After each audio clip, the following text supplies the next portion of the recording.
Hello, everybody. Good afternoon, and you're welcome to Wellbeing Call. My name is Lola. I am a pharmacist, a well-being coach, and a nutrition therapist.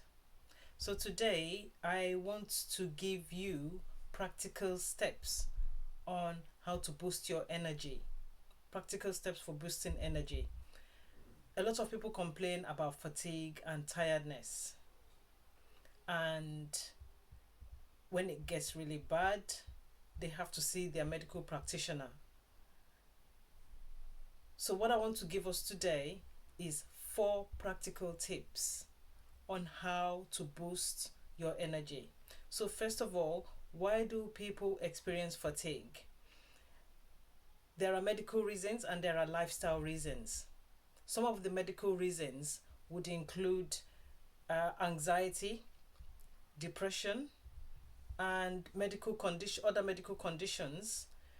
It may also be a side effect of medication, and lifestyle causes of fatigue will be things like shift work, overwork, excessive alcohol intake, or people who are even caring for loved ones or family members.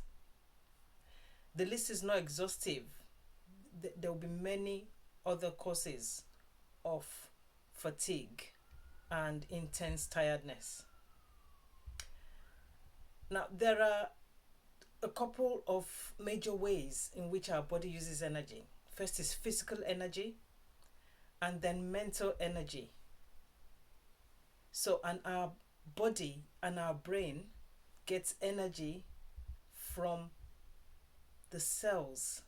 Our body produces energy from the individual cells. Each of our body cells works to create energy, which is called ATP.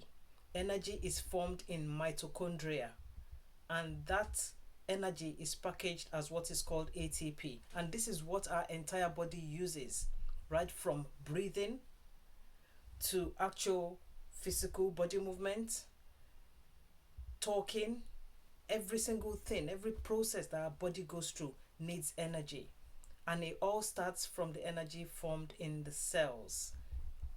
The mitochondria is present in the cell, and the mitochondria produces ATP. Now, ATP is produced from the nutrients that we take in through food. So the food is broken down in the gut and absorbed into our bodies, into our body system, and absorbed into the cells. So the cell makes use of the nutrient from the food in conjunction with oxygen to produce ATP. So those are the key components that we need to produce energy. Now, sometimes when these nutrients are not present, that is when people begin to experience fatigue, and there are a load of reasons why these nutrients may not be present. But the first practical point that I want to give to us is on diet. The food we eat is the key source of our energy. And so it's important that in the 3 main foods, carbohydrates, protein, fat, that they are fresh and not processed foods. So I'll start with carbohydrates. So ensure that your carbohydrate foods come from whole grain, whole wheat, or root vegetables, and not from processed pre-packaged foods. The reason being that these fresh foods actually contain more nutrients when they're cooked from fresh.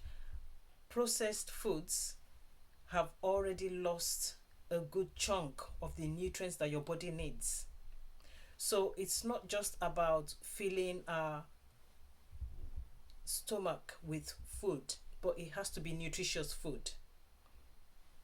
Now, the body also needs the nutrients present in these foods in order to form energy in the cells.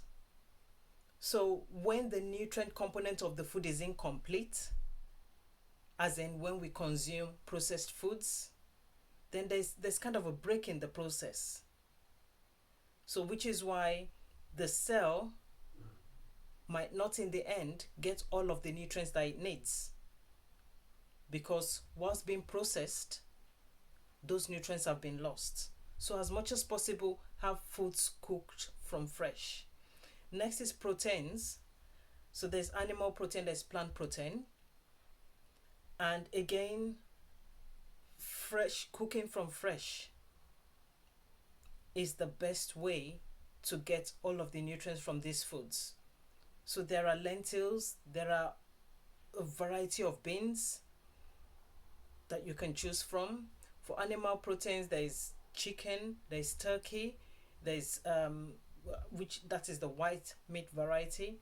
There is beef, lamb, and there are other varieties of meat. There is also fish. So of course, that's applicable if you are not vegan or vegetarian. And then fats, good sources of fat would include avocado, nuts, just a handful of nuts is a good source of fat. The olive oil is a good oil to cook with. Coconut oil is also a healthy oil to cook with. Rapeseed oil is another one. So that's on diet. The next point is on exercise. Now, exercise is really important because the process of exercising actually helps create more mitochondria in our muscle cells.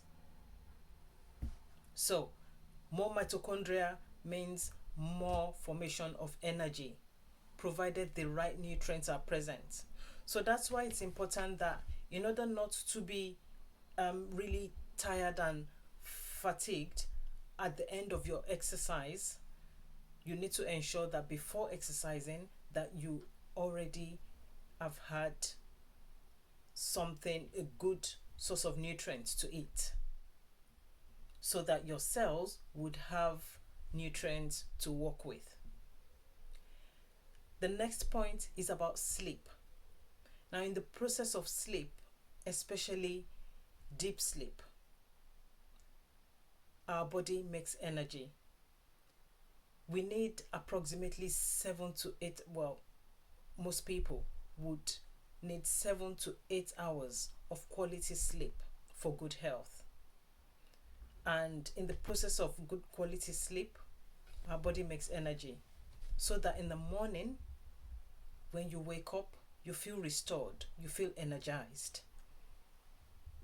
Also, in the process of sleep, our body detoxifies, which means processing, all the waste that the cells are producing, and, helping the body to get rid of waste. That's a very, very important process. The last point is stress management. You need to learn to manage your stress by differentiating those stressful things that you can actually handle and resolve, and those stressful things that you actually can do nothing about. Differentiating them is so key and is so important. Then you are able to find ways of tackling what you can deal with. The reason for this is that stress actually consumes a lot of energy and nutrients. Stressful periods, which everybody goes through at some point, needs the consumption of more nutrients than usual. So it's important to recognize those times, and it's important to nourish your body appropriately. So these are the 4 points I've got for us today. Thank you for listening. In the next video, I'll be picking each of the points one by one and going into greater depth. Thank you for listening. Bye for now.